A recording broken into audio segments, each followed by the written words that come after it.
Well, here in the office of Superintendent Wyeth Jessee with the Shelton School District for one more wrap-up before the end of the school year. We're taping this on Thursday, June 12th, and this upcoming Saturday is an exciting time for everybody, seniors especially, Shelton High School graduates at St. Martin's. How are you doing? Doing great, Jeff. Thanks for being here. Tell me a little bit about the past year. We've had, we'll go through a whole host of things today as we wrap up the year, but talk about some of the things that you're most proud of, I guess, as we wrap this 24-25 school year. The thing I'm most proud of is when I walk through all of our schools, our students are increasingly engaged in their own learning. That is a big difference this year compared to the other 3 years that I've been here. Do you think that's having to do with further and further away from that COVID year where there was just so much unsureness of what's going on and where kids were going to school and how they were receiving the education? It's kind of, well, not back to any sort of normal that anybody who may, has gone through any school system remembers, but back to kind of that familiarity in the classroom? What I definitely know is that our teachers have been working really hard on some engagement strategies. This is by design. They have been working to build relationships with the students, knowing their student story, strength, and need. They have been doing do now tasks, so when kids come in, they are ready to go, and even at the elementary level or switching tasks, they got something to do right away. And that it's related to the lesson. And then we empower their voice. How am I bringing them in? How do I have them seated? What's the task that I'm asking them to do, and do they even know how to do it independently? Is it clear to them about what the objectives are? All those moves add up to further engagement. And while I'd say COVID definitely messed up the cadence that you have as far as how the school day goes, being online and all that, and kids coming back and getting some of those foundational skills, those things especially impact our older students who, that they missed a lot of those foundational things, especially at our middle grades. Those are going to be the grades that are going to be hurt the most. Yeah.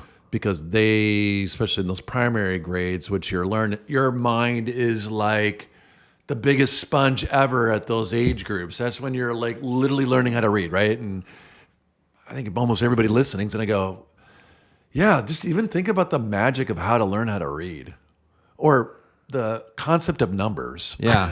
So you're like, that's why those kids, especially again, OMS or OBJH, those kids have been impacted the most because they missed those most foundational crazy years. But for the advancement, it really is our teachers doing it and our kids coming along and doing the work. And they're so excited to learn. That's the part that has just been really transformative across the classrooms, across all of our schools. That's what I'm super proud of and excited about this year and into the future. How does that excitement that you see, how is that built into, you talk about all the time is the strategic plan. Mm-hmm. You got these pillars of the plan, and you kind of are building that foundation of the house, and it's slowly starting to come together, and you're starting to see kind of the fruits of all that work. Some test scores are up, disciplinary interactions are down, things like that. How does what you've been trying to push forth to the staff on these, and the public, I guess, too, on your plan, tell me how you think that's starting to come to fruition a little bit? I don't think I can say it more strongly. Most districts are not disciplined like we are about specific instructional moves to advance student learning. This is not your school district or schools or classrooms of old. The Scantrons. Oh, yeah. Man, I remember those. Right? The overhead projectors. Yeah. Right? Yeah. With the film and the the vis-a-vis pins, and all the, and I don't know about you, but I fell asleep in high school many times. Like, it was boring. Yeah. And lectures, right? Long lectures. Long lectures. And those are being told, not taught. We teach in the Shelton School District. Our kids are independent learners. I would put us up against any other school district. I have staff here. I have other people from other districts. They are taking note, Jeff, of the differences in what we're doing. You can see those in the board meetings when you hear the parents and the students presenting. The students are so articulate. We have first graders writing at advanced grade levels. And our data, when you compare us to other like districts, we outperform them here in Shelton. And that I can't emphasize when people are like, oh no, it's just school of old, just do school. Well, it's not just do school. School's got to be different for our kids these days. Forget COVID. I'm competing against cell phones. Sure. But it's also a global economy. We're competing against everybody else. We want the best and the brightest here so they can go on and do the other things. That's why I continuously say, when kids are in school, they're staying out of trouble. When they're in there and they're learning, they actually not only being in trouble, but they're helping to be leaders in the community here for Mason County, for Shelton, here for the South Puget Sound, for the state, whatever. These are the kids that are doing that, and they're performing. They perform in athletics. We got our clubs, our competitions. That's the things that gets me really excited about the future here for our students and for this community. I mentioned Shelton High graduation is coming up, but Cedar and Choice had their graduation, and I listened into the board meeting this week. About 50 or so graduates, and some first generation. Yeah. So explain what that is. Yeah. Well, just the really great graduation ceremonies. It's a lot of people get excited about graduation, especially here, and they should. It's also a culmination of a lot of work, right? A lot of students have been with us for 13 years. So yeah. It's nice to celebrate that. As a superintendent, I'm always like, oh, okay. So like, where did this journey start for a lot of these students? And I'm talking to them, and a lot of them are really excited. And when you saw 50 students at Choice is a different school, point blank. Anybody listening, you want to go see what's going on, take a visit to Choice during any school day. It is, kids are learning. They're really engaged. And, those are kids that come from some tough stories, and they're ready to learn. They're graduating. 50 kids, Jeff. They met the state bar for graduation. And so those requirements they met, and our requirements for this district, those kids walked the cruise. We have a number of programs there. So it's not just like a program or one way to get your diploma at Choice. We have multiple ways. One of those is called Open Doors. That program flexes to provide a very customized education for kids where they're at. And not all of them have to come at the same time, right? So it's not like, hey, school starts at 7:30 or something like that, right? It's, hey, I got a job. I'm getting off my early morning shift. I can't show up until 10:15. Great, come on in. We got some work for you. We got tutoring. We help you. Some kids can't make it in. They get online. We got that there as well. They come in and get tutoring when they, need some more assistance. It's easier to always tutor in person, right, Jeff? I mean, everybody knows that from COVID years. It's just hard to teach sometimes always online. You can teach to a general class, but it's when you kind of customize and teach tougher concepts, it's easier for us. So they offer all of that over at Choice. We had a number of kids walk through, 50 students. I don't think we've ever had anything near 50 students. I think we've had usually in 30 to 35 students at the most, because a lot of the students who normally would never have graduated. And some of those kids' backgrounds where they are first generation, the first in their family to graduate from high school. We had some of those kids this year, Choice High School here in Shelton, graduate. That was really awesome. And you could see the excitement on their face, and their families were there to celebrate. What does that do for their family tree to have a first generation person being able to move that tassel? Well, I think they're the best to answer that question. Again, just in some, I don't talk to every student, but I do talk to some of the students. And these are things that weren't possible before. It's kind of the mindset of I'm not capable, or that's for other people. Yeah. Concept, right? Like people can have that in other aspects of their life. And so, like I know you and I run, for example, right? Like, so you go like, I'd never do an Ironman triathlon, right? Like, so a full one, right? Like, Right. so, which still holds true for me, for sure. But that kind of daunting thing, that's for some of our kids that think I can't even graduate high school, or what is that possible? And then they get that, and then they build the momentum. We have so many stories. I got a teacher that emailed me last night, teacher at SHS. He's like, I got a couple kids that just keep failing algebra. Algebra's hard. Algebra's a hard class for a lot of kids. Especially just, not feeling the confidence with math. Half of math is just confidence. Yeah. And he had kids that just all of a sudden they build a relationship with them. They turned it around. They were failing multiple trimesters, turned around, said, hey, I'll work with you. This teacher's working with them, customized work and tutoring for them, including after school. That dedication, those kids became confident and they got through algebra. Then they're ready for geometry. Then then they graduate high school, and then they go on to do the trades, or they go to the military, or they go to college. Wherever they go, they got that confidence. It has to start somewhere. We got to find them wherever they're at, match them, and get them across the line. That's what's so magical when you saw the graduations for both Choice and Cedar. And then again, Saturday, we'll watch a lot of kids walk across the stage. So many kids going so many places. I've never seen so many kids going on to 4-year schools. Obviously, Evergreen State offering, we have about 50. We have 50 kids already registered to go there. 50 So that's kids. through the Shelton Promise. That's Shelton I was gonna Promise, ask you free about tuition that. So you for got those numbers in, and the kids are ready to go. 50, Jeff, 50.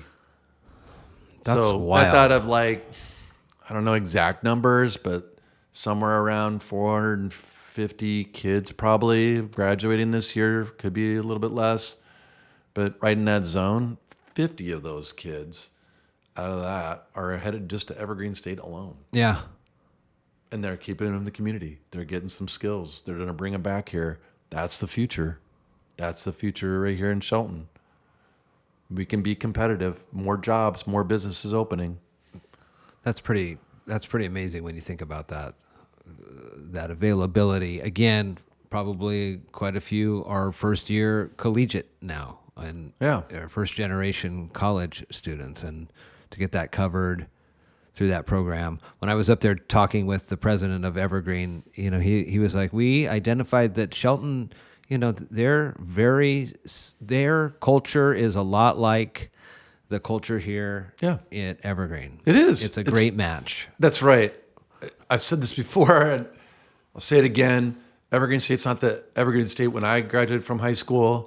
Super Saturdays and those kind of all of that, right? Like Birkenstocks, or if they were wearing shoes, right? Yeah. Like that's not what that campus is. We have actually a number of teachers that went to Evergreen State. They do an outstanding job. So that's a lot of promise for us, and we're very thankful to Evergreen State. And the state funding that program. I saw Shelton's athletic director, Scott Chamberlain, do a presentation as well. Athletics is always a big portion of a student's time in school, and you've had some pretty good outcomes with that too. Athletics and activities, Jeff, because I got to throw that in there. Yeah.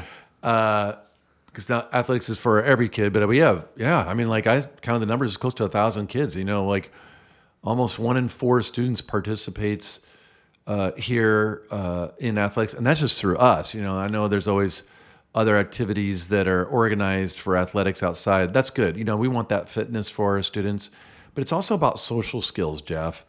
In the day of, again, cell phones, social media, kids learn really well when they're physically against other ones and under sometimes some duress, whatever competition you're in. Whether that's a competition for your own physical fitness or against other teams, with teammates, that helps them learn some perseverance, how to troubleshoot situations, right? How to collaborate with one another, communication skills, all those. To me, athletics and those activities, that is one of the most critical things that districts here in Shelton we offer for social emotional development is truly athletics and activities. Without it, it would be really detrimental to hundreds of kids right here. You had a pretty robust school board meeting this week. 2.5 hours on tape, and then you guys went into executive session. There was a lot of emotions and conversations going on as people were up there talking. It was a kind of a wide variety of, I don't know if it's because it was the end of the school year or how it shook out, but it just seemed like there was a lot of people there. First, were you surprised by the turnout of all the? I mean, there's a lot of folks there. Yes, I was surprised about the turnout. Yes, I didn't. I mean, it's not like people would say we're all going to show up or something, but normally these, there's like 15 people there, 10, 20 people there. Yes. Hot topics raise the number of people to show up, right? So us, like others, school districts here in the state, I know right now I've reached out. I talked to other superintendents, other people, staff in other districts. I think I probably shouldn't have been surprised, right? But the surprise is not the real main point here. The main point is people are showing up because public schools are underfunded, and it does require districts to reduce the number of staff they have. That is bottom line. That's very emotional.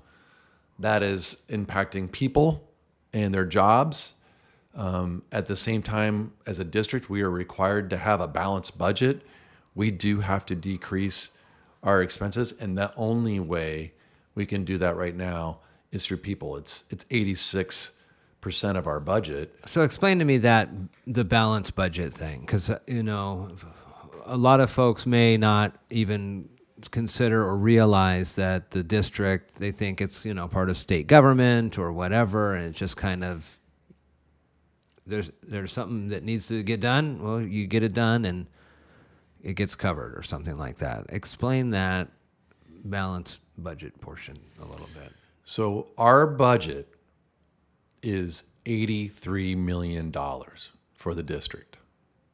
We have to operate the entire school year with people, with power, with water, with curriculum, with buses.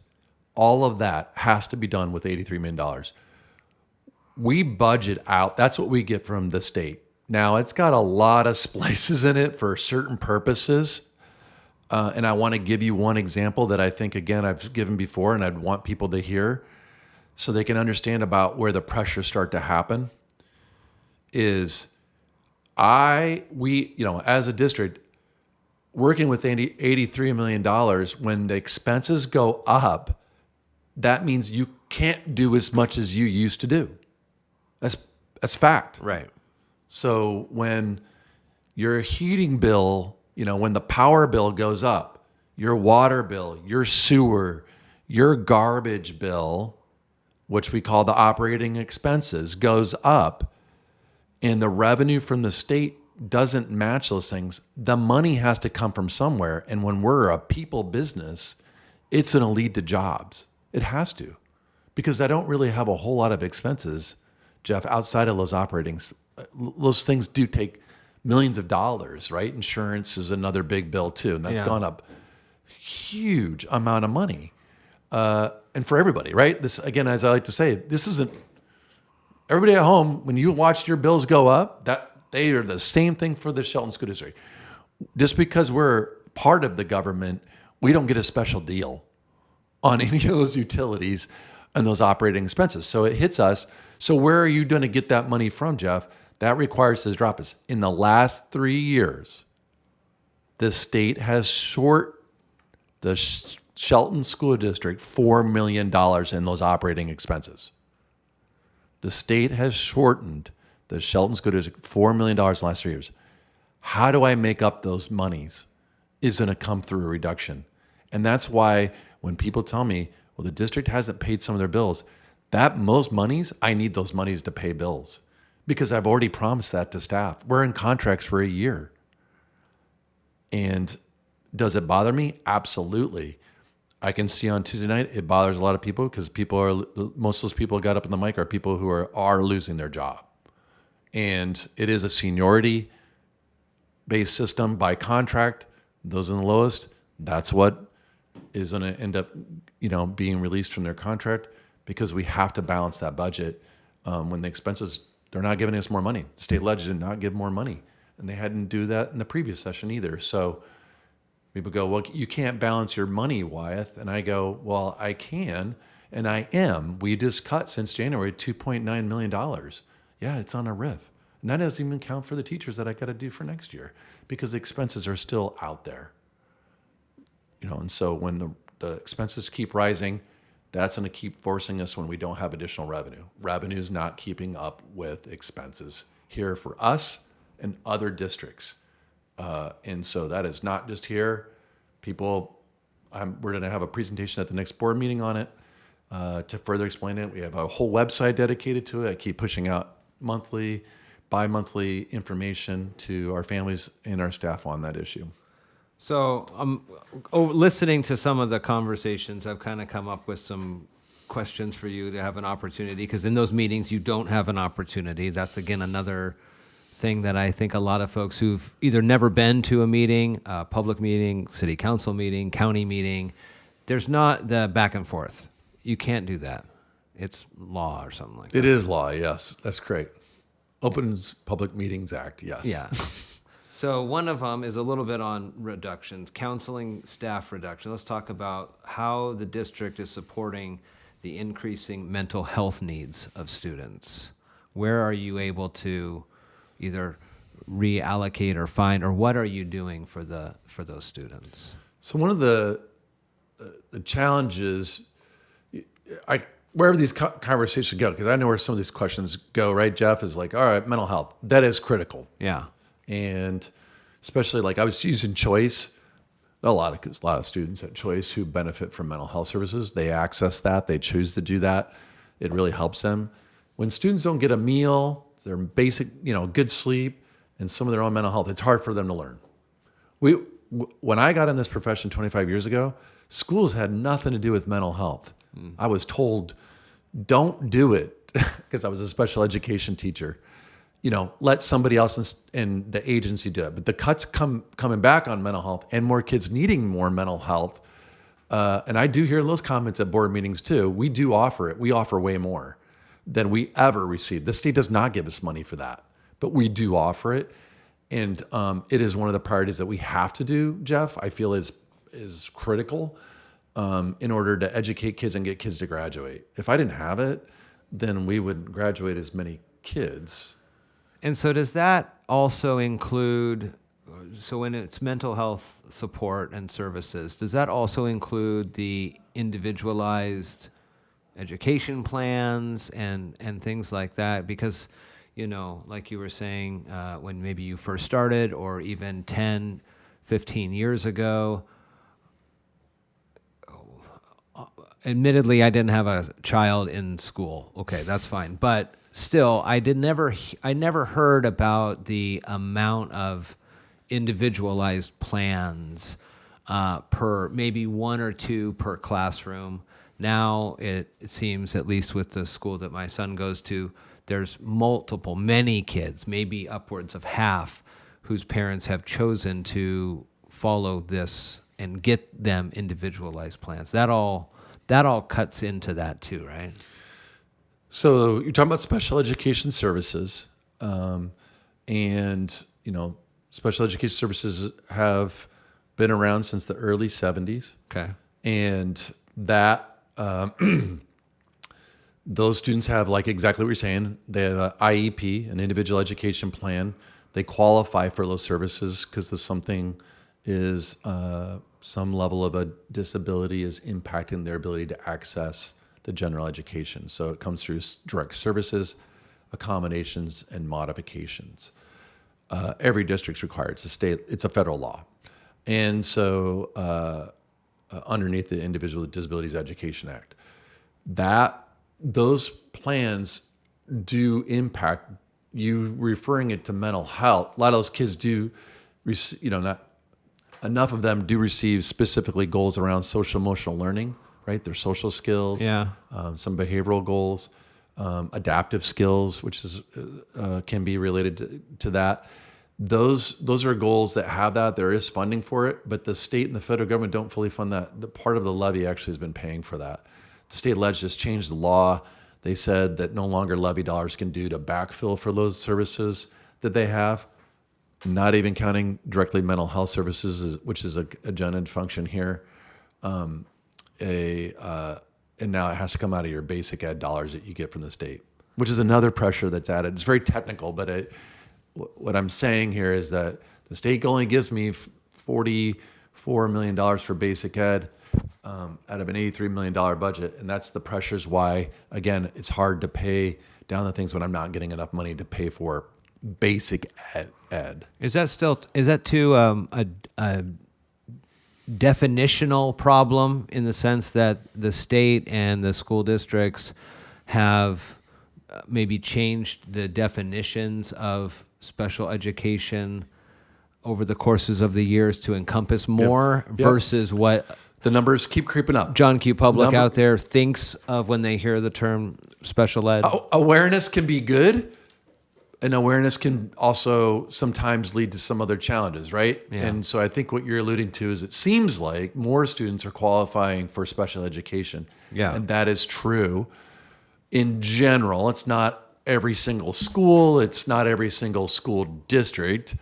So, but what I can tell you is the expenses for providing that more individual education, just by common sense, you can hear, that sounds like more money. Yeah. It is. And that's why there's not enough sufficient funds coming for it, even though by law, it's a mandate to provide those services for kids who qualify for it. There's not enough money to in those dedicated dollars from the state funds a lot of it, and the federal government to meet that need. And so again, it's another drawdown, Jeff, from other monies. So when I'm a superintendent, I got to go, all right, we're short about $1.2 million in special education. Where am I going to find that in my budget? Are you cutting toilet paper, paper towels? I can't cut a bus. I got to get the kids there. There's no other magical expense. I have to pay the water. I have to pay the sewer. I got to have all those needs. So it means people. It's back to the people. And that's the challenge we have and other districts have around that, because we're trying to provide the best services we can. Our decisions come with what can we do the most for our kids that's the most positively impacting them. Mental health, special ed's a mandate, for example. I'm pressured today, Jeff, to think about math. I would like to do some work around math. I'd like to buy more texts. I'd like to get some more training on it. I don't have the money for that next year. That is literally the things that I'm going through my head, where I'm like, I'm just trying to get there when I know I have to have savings so that I can pay all of our bills and make sure that I have all of the staff that I have to do to provide, again, basic education. And we'll still provide math. I'm just trying to get us to be more progressive. Like, all the work we've done in reading, I've gone from 20% of kids reading in standard in third grade. Now we're 43. We're crushing it here. I want to do the same thing in math. I want to get that ball rolling. It takes years to get it going. We're going to do some things. I'll see what I can do, but we are just not, districts, Shelton and other districts are not funded enough to do all of that work, I think, to where the expectations that parents have. Is that too similar with what's going on with the dual language learning and things like that? Dual language is a program. What it was in the past, there's just a misunderstanding around that. We haven't cut dual language. It's an open program. I mean, you can open enrollment for it. We've got seats in dual language. So if somebody wants to enroll in it, they can enroll in it. So there's no cut in that. It's open. Like, we have seats. And it is at Evergreen. What it was in the past, Jeff, was really a world language that also could provide dual language for kids where Spanish was their primary language. But the world language was a sense that if kids spoke English, English was their primary language, they could learn a world language, and Spanish was it in that program. Uh-huh. That's the past. That is not the current situation, Jeff. And that's unfortunate that is misinformation out there. There's no cut to it. It's just less kids are wanting to get into it. because the number one group of families that are moving here Spanish is not their primary home language. It's mom or conkable. That's not Spanish. And kids need to, by best practice and other things, they have to have either English or Spanish as their primary language and be proficient for it to benefit from dual language. If your mom or conkable is your home language and then you got to go learn 2 more languages, that's not developmentally appropriate. That's not going to benefit them. That's why when I got here, only 9% of the 3rd graders at Evergreen met standard in reading and writing. Do you know what it's going to be this year? Almost 25%. Because the kids that are in dual language are kids where primary language is Spanish or English. We do have that, and it does benefit them. We have them here. It just can't meet the needs to the same number of students because the way the district ran before was sandwiching all kids that were multilingual, qualified for multilingual services, and a lot of them were placed at Evergreen for the elementary level. That is no longer the case. Those kids are spread out between Evergreen, Bordeaux, and Mountain View. At the end of the meeting, I heard one of the board members talk about one of the surveys and how there was only a 25% response. And then earlier in the meeting, somebody was talking about that they felt, I guess they said something to the effect they felt fear of retaliation if they answer these surveys. Can you explain either what those surveys were, what you're trying to get out of those questionnaires, and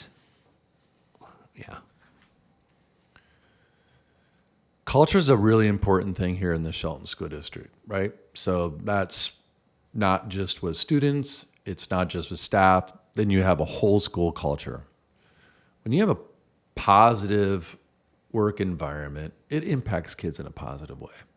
So in many ways, I would counter some of the arguments in the sense that it's so bad when you're watching really good outcomes happen for kids. Significant decreases in suspensions. 865 suspensions my first year. We're down to about 158 this year.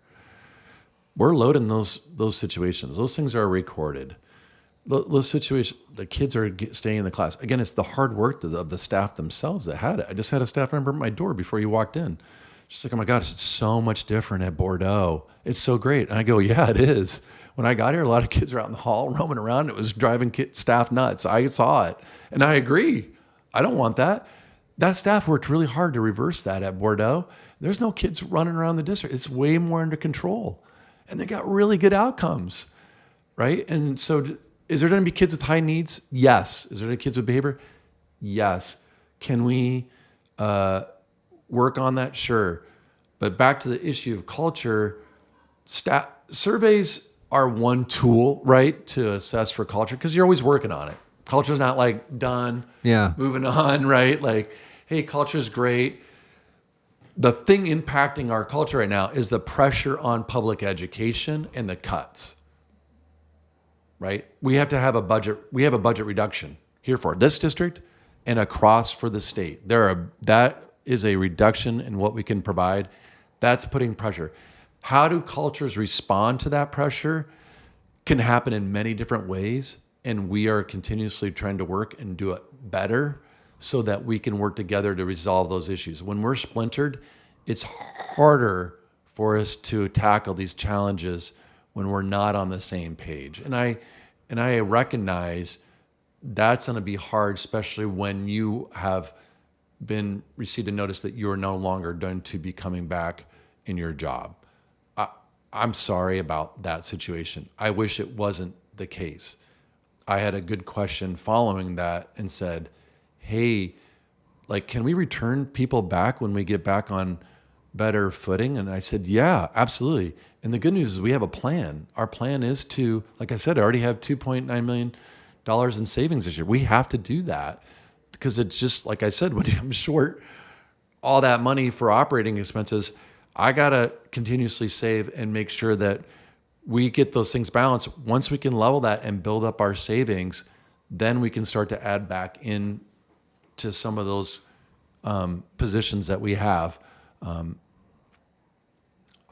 I want to do as best I can for basic ed.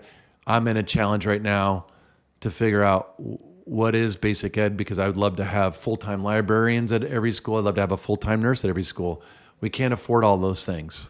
Do you have with your counterparts or with the teachers union or whatever, is there a person that comes in and sits with you or advises with you when you're making these budget decisions, so they see some of those operating cost realities that you were talking about earlier? Are there other people that get a chance to have their say or not say, or just recommendations in what's going on, so they too can kind of get a better sense of the overall reality of the district finances? I wish that the budget for school districts, the budget could be really easy to explain. When we've done a number of presentations, right? We do that out there. Yeah. Our board has oversight of that. That's what people elect in. And it takes, in my experiences, years for school board directors to get up to date with all of the more Byzantine rules, the crazy rules that get put in on every dollar and how you spend it, and you document it, and they get up to it, and then they're like, okay, so what we do, as you get more intimate with that, then you can provide real input. And for us, our strategic plan is going to continuously drive our decisions. And honestly, Jeff, I would want everybody to know we're trying our hardest to build all those things for basic ed, when again, we're not getting enough revenue for it. It's not, and if we had more, we'd be able to do more. So there's not a lot of decisions are really made for us. I mean, the state, for example, requires an average of 17 or less students per classroom, K through 3. That's a mandate by the state. I have a mandate for special education and making sure I have the services that are on that IP that team decides for every single one of those kids. Some of those kids need special transportation. I have to provide those. We have to provide those services. I have to meet all the educational minutes for the kids in reading, writing, math, Washington State's history, science, social emotional learning. It goes on and on. And there isn't enough money to do all of those things to the degree I think some people want them. And as the superintendent, I'm watching that.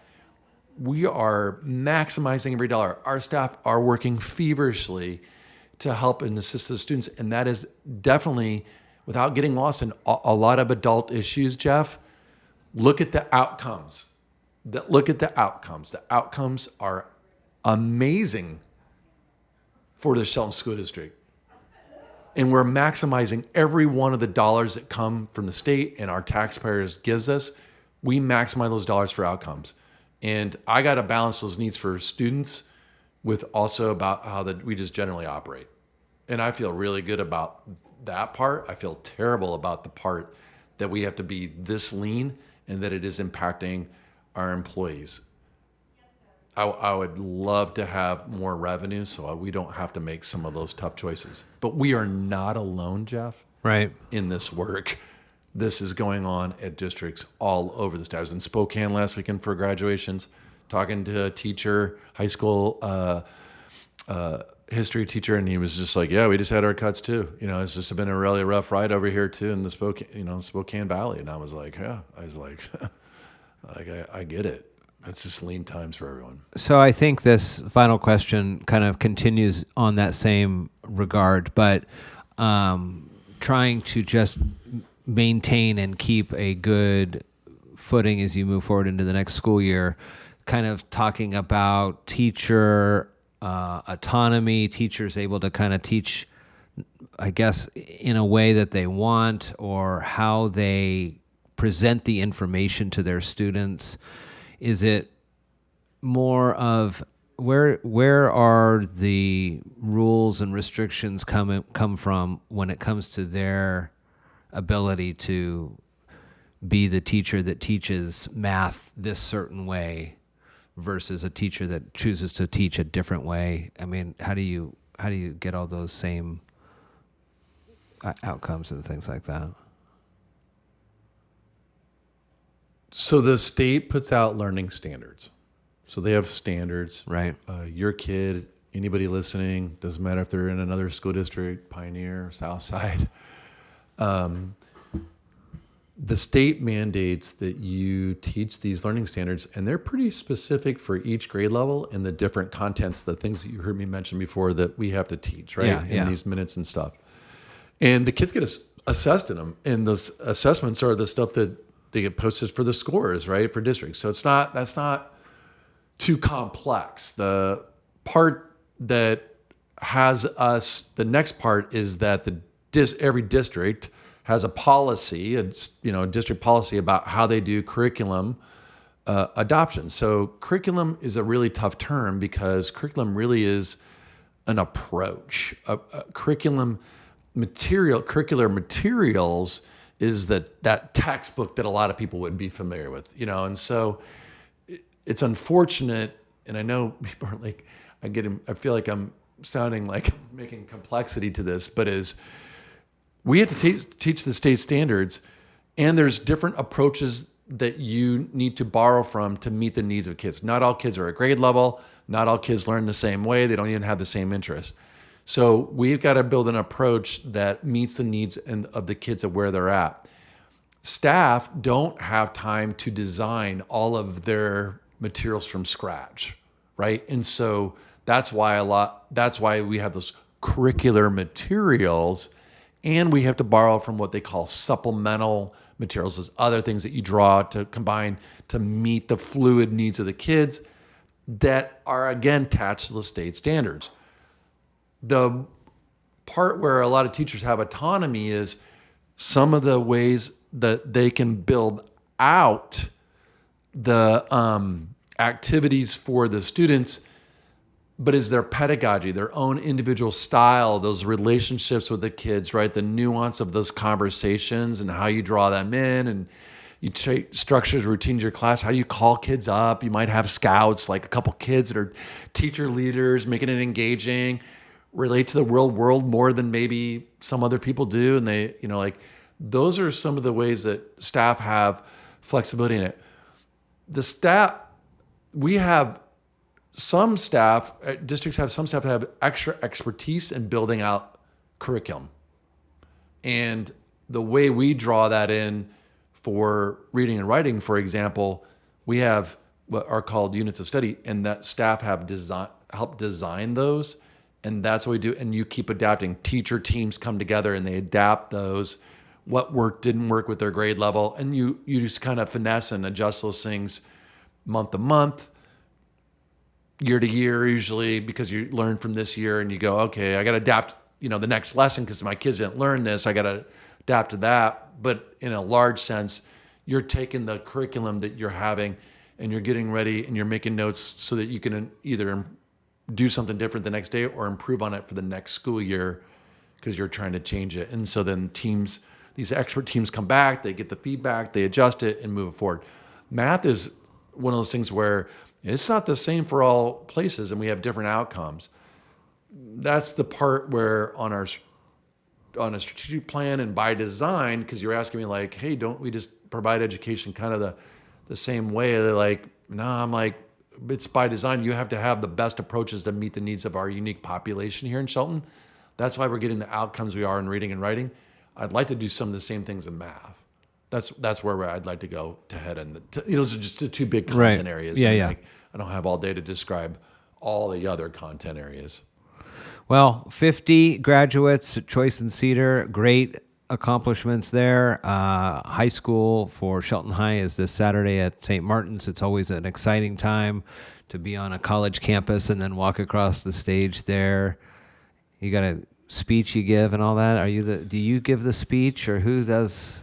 What's the presentation? What's the I make format? The official proclamation for graduation. They met the Congratulations. You met the state requirements set forth standards. by the state of Washington and the Shelton School District for high school graduation. And so that, and then I, on behalf of the school board, and announced that for them and the rest of the people there in the arena. I think it's called an arena, right? I think it's arena. I don't think it's an auditorium, but it's an arena, and that's what we'll do. I'm super excited. Go high climbers. It's a lot of graduates, Jeff. If Yeah. you've ever been there, Oh, yeah, it's gonna that's be a lot of kids it's gonna be a long walking day. up there, shaking a lot of hands. Lots of excitement. Most certainly, it's palpable.